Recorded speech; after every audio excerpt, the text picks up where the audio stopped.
Hello mga ka-GM, sa mga pagpalang araw muli po sa ating lahat. Ito na naman ay gusto na naman ako may bahagi sa inyo, dagdag kaalaman at idea na naman po mga ka-GM, no? Dito sa ating Toyota Hiace. Yan po siya. Nilifter po natin mga ka-GM. Yan po at tinanggal po natin yung kanyang gulong, no? Dito sa likuran. Kasi ang complaint po ng customer natin dito ay masyado na pong mataas yung kanyang parking brake handle at yung kanyang preno ay masyado na pong mababa mga ka-GM. So ngayon, ang nakita po natin, ito po, tinanggal po natin yung gulong niya sa likuran. Kasi nga po, kailangan po natin i-adjust yung kanyang rear brake shoe dito sa kanyang parking brake, no? Yan. Yan po siya. Tapos, kung makikita po ninyo mga ka-GM, ito po yung kanyang brake pads dito sa likuran, no? Yan, no? Masyado na siyang manipis. So, tinanggal po natin at pinicturean ng ating customer at bibili po siya sa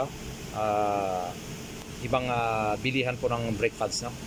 Yan sa Toyota Hiace na ganito. So kaya kailangan natin pong tanggalin at ito po kung makikita ninyo halos talagang ubos na siya, no? Malapit na siyang mag metal to metal.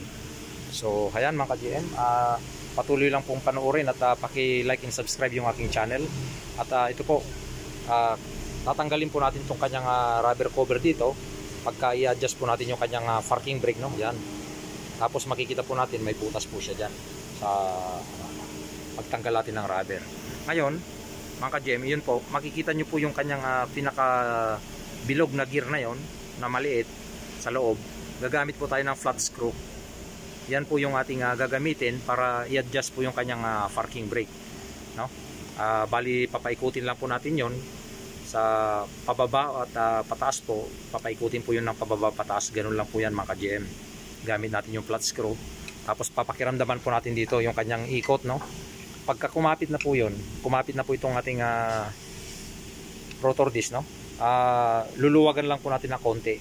Ibabalik lang po natin ng konti, luluwagan natin ng konti para sakto na po yung kanyang kapit sa kanyang parking brakes, no? Yan, kasi nga ito sobrang ano na, sobrang mataas na yung kanyang parking brake handle. Ganun lang po mga ka-GM yung ating pag-adjust pagka ganitong mga Toyota Hiace, no?